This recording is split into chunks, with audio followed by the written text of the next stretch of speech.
10 minutes later, Isaiah was sipping German cognac as Arthur flushed the wound with rubbing alcohol. Isaiah nearly choked on the cognac. God damn. Sorry, Mr. Taylor. Don't fret. Just do what needs doing, Isaiah said through clenched teeth. Arthur splashed the rubbing alcohol on his hands and scrubbed them together. He gripped the suture needle with a small pair of bright silver steel forceps and threaded the fine catgut into the eye. Here we go now, Arthur said. The recall of Aunt Jean going to work on his face flushed through Isaiah's mind, and the warm cognac in his belly helped stir a flush of emotion through him. He quickly reined it in before it could best him. Here we go, Isaiah replied. Arthur sighed, then sunk the curved needle in.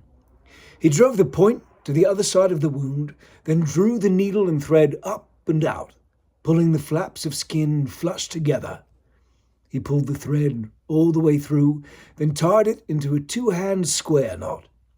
He used a pair of surgical scissors to cut the catgut thread, then leaned back to get a clear view, appraising it in the light.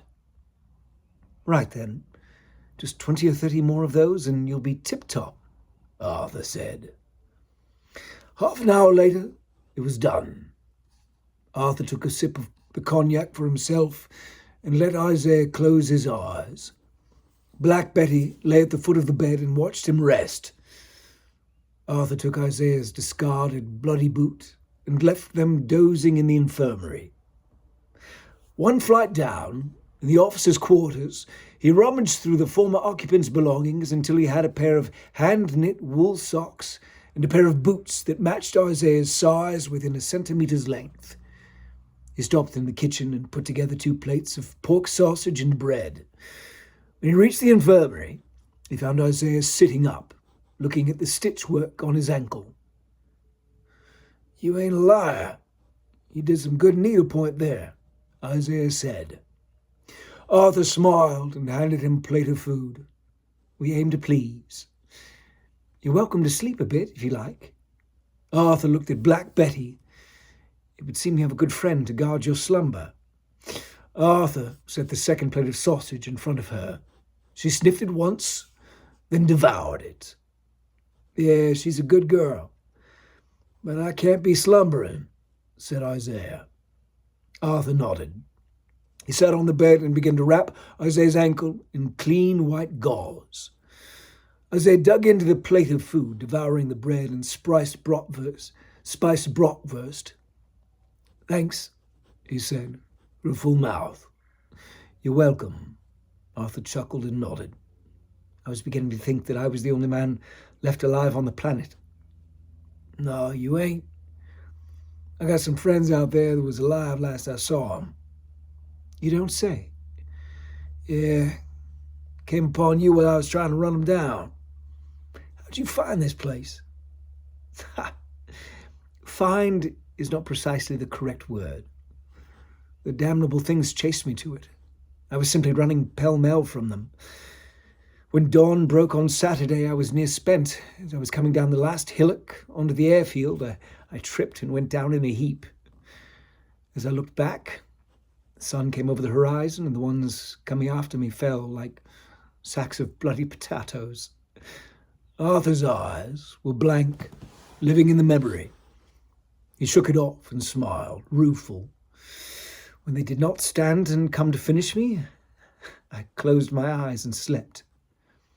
When I awoke, they were still asleep, and I was still alive. I found the Zeppelin shed in this miracle of modern engineering we're in now, and have been hunkered in it ever since. Isaiah nodded. A piece of luck, for sure. Arthur finished tying off the bandage and leaned back, admiring his handiwork and taking a sip of cognac. Cheers. Isaiah stripped off his other boot, putty, and the stinking sock beneath it. He unrolled the fresh wool socks from the tight ball they had been wound up into and took a whiff of the glory of their clean scent, smiling. They were soft grey merino, long enough to reach the top of his calves. God damn. Best socks I've seen in my life, Isaiah said. Arthur smiled. The Germans do know a thing or two about practical luxury. Isaiah pulled a sock onto his good foot and stretched his toes. Then he pulled on the low-cut hobnail boot. How's the fit? Asked Arthur. Like a motherfucking glove. Thanks. I would recommend that perhaps you ought to let the wound breathe a bit before you put your other sock on. If it gets damp, it'll never seal properly. Well, Mr. Arthur, I sure wish I could take that advice, but I don't try and find my people tonight. I don't reckon I'll ever catch 'em. You're going out again? In the storm? That seems rather unwise. You're telling me. Isaiah carefully eased the second sock over the bandage, grimacing as it applied pressure to the sutures. A slight sweat broke out on his brow as he pulled the length of the sock past the wounds. He stretched it snugly to his knee and wiped his forehead.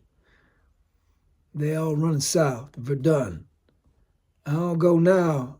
Ain't no chance I could run 'em down come morning. These are your compatriots from the Legion? Couple of 'em. The rest we met on the way. Isaiah picked up his plate and continued eating while he related the basic elements of his journey, from Good Friday and the campfire at the Abbey to the disaster of the Siegfried Line. When he finished, they sat in silence for a bit while he picked the last crumbs off his plate. When the plate was completely clean and his belly rumbled from its newfound fullness, he spoke. If I could leave him out there with no compunction on it, I probably would. But I got enough in my rear view that gives me a shot of regret now and then. I'll run on south till middle of tomorrow, see if I can find their trail. If I can't, I'll come on back this way, if that be all right with you. Isaiah picked up his bloody putty and began winding it snugly back around his calf. Do any of your German acquaintances speak English? Arthur asked. Isaiah nodded. Old Wolfgang speaks it just about as good as you. Sergeant Renoir himself speaks as many languages as I ever heard.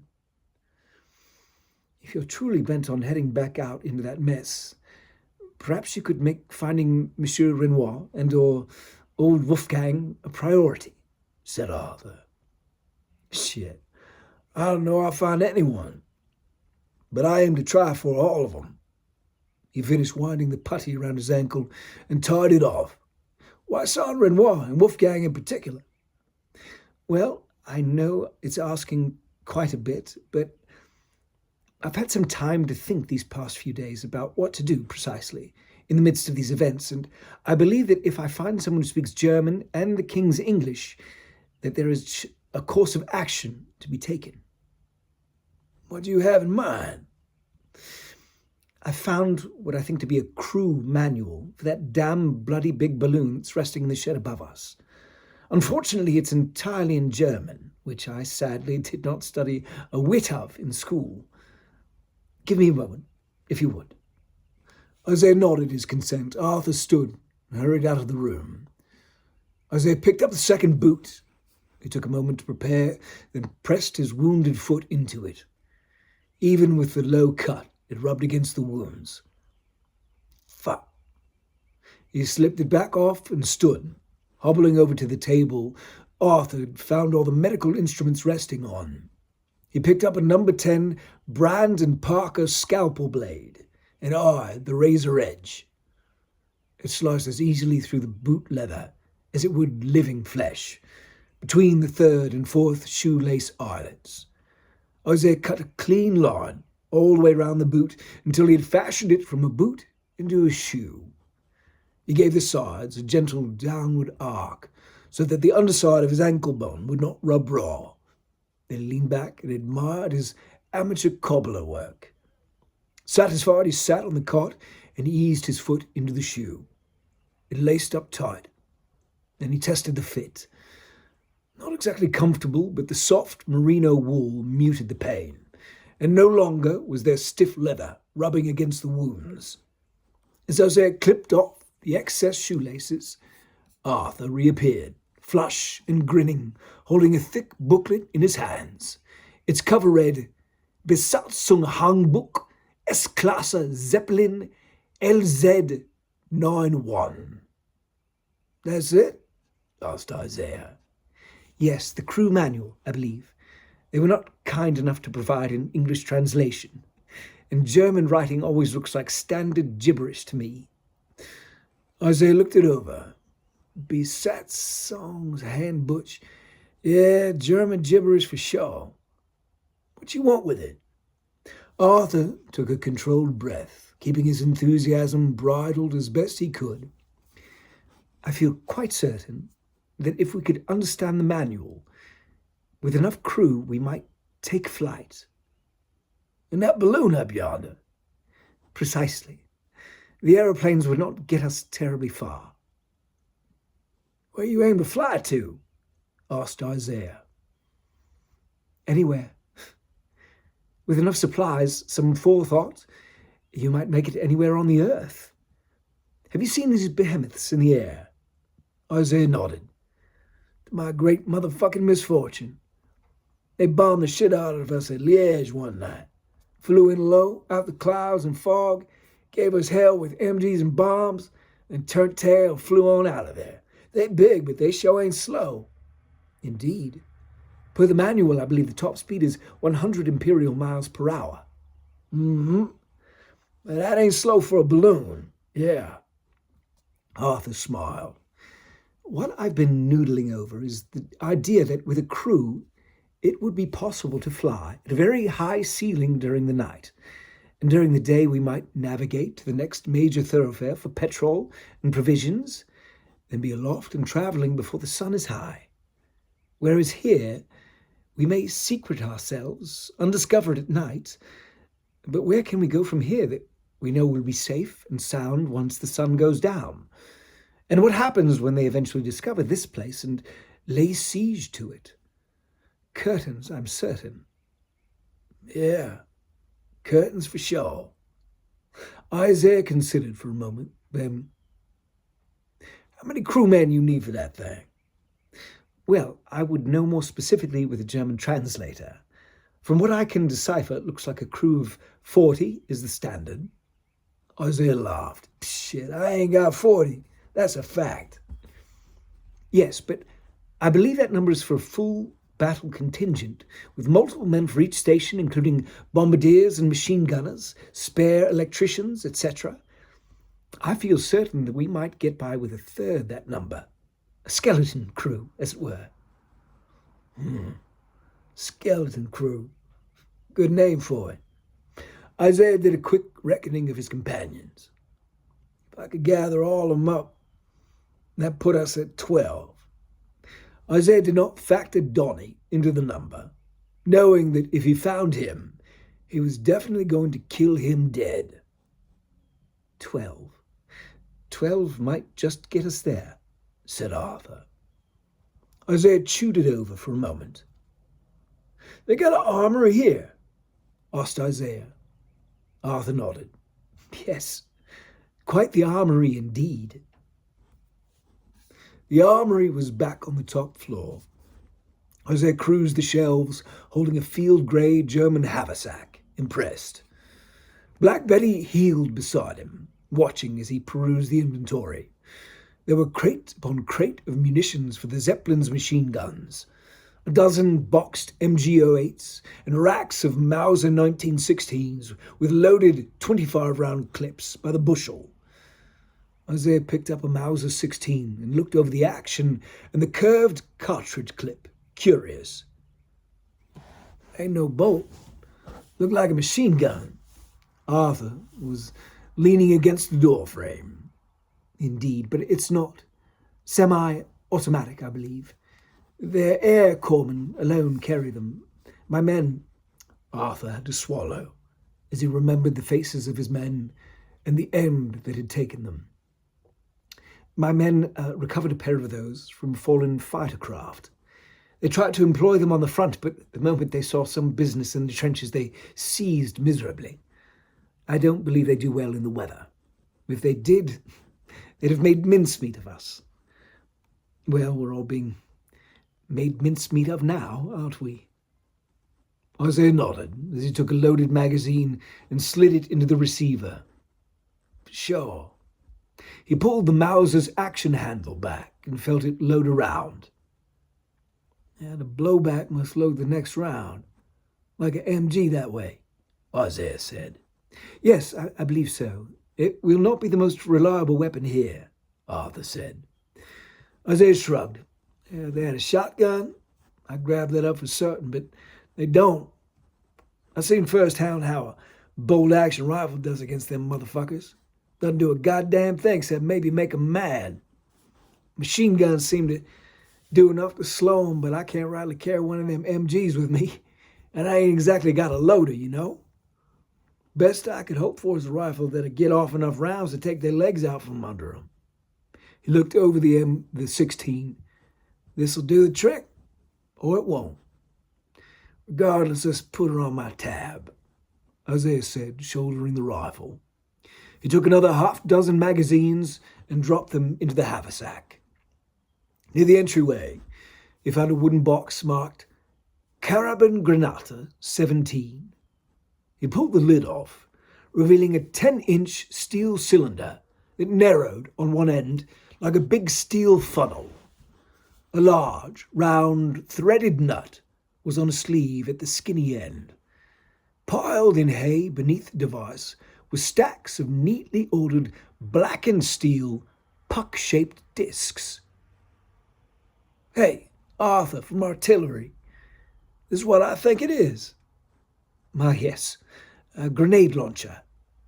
Isaiah slid the launcher onto the barrel of the Mauser 16 and spun the nut until it was tightly locked onto the end of the barrel. He picked up one of the grenades and popped it into the launcher. He felt the heft of the loaded weapon and tested the aim. Take care. I imagine that will kick you like a bloody mule. Isaiah smiled. I feel pretty certain that kick will happen in both directions if I'm forced to use it. Worse for them than it'd be for yours truly. Perhaps. But if you dislocate your shoulder, you won't have another opportunity to reload. Shit, let's face it, boss. If I'm pulling the trigger on the rifle alone, it's just a matter of time before they take me. If I have to use this here grenade launcher, I'll just be shooting out of spite. I ain't likely to get a second shot off anyways. Discombobulate his shoulder? No. Arthur's face was grim. Then let us hope it doesn't come to any shooting. Isaiah loaded his haversack with a half-dozen rifle grenades, then slung it across his chest, the weight of it resting comfortably against his hip. At the bunker's exit door, Arthur handed Isaiah his flashlight and medical kit. Your spare suture, needle and thread, rubbing alcohol and gauze if you need to make any repairs along the way, Arthur said. Isaiah nodded. Appreciate it. Arthur took the brass Cox Arms field compass he had used for ranging his artillery battery shells onto stout German trenches and fragile German bodies out of his pocket. Do you know how to use a compass? I reckon, Isaiah replied. This is from your people. My people? Yes, it's quite a brilliant American invention. The dials are marked with radium paint so it can be read in the dark. May it see you a safe return. Here's hoping, said Isaiah. Arthur spun the wheel and pushed the steel door open. Snow continued to tumble down from a black sky. Isaiah put the Mauser over his shoulder and tightened his grip on the saber. He let his eyes adjust to the gloom. Then he and Black Betty climbed the concrete steps. Arthur pulled the door closed after them, entombing them in exterior darkness. Isaiah heard the wheel spinning, the latches closed, followed by the bolt sliding home. At the top step, Isaiah opened the compass. The glow of radioactive radium isotope lit the dial's numbers in an unearthly green. He turned the compass to find north, then took a bearing directly south. All right, Black Betty. Another chance to find Francois and Caitlin and Renoir and Wolfgang and a whole goddamn mess of 'em. He looked up at the rear stanchions and elevators of the massive Zeppelin's ass end. And let's fly the fuck out of this mess with King Arthur down there. He felt Black Betty's tail wag against his knee. The pair plowed forward on a southerly bearing into the ocean of snow.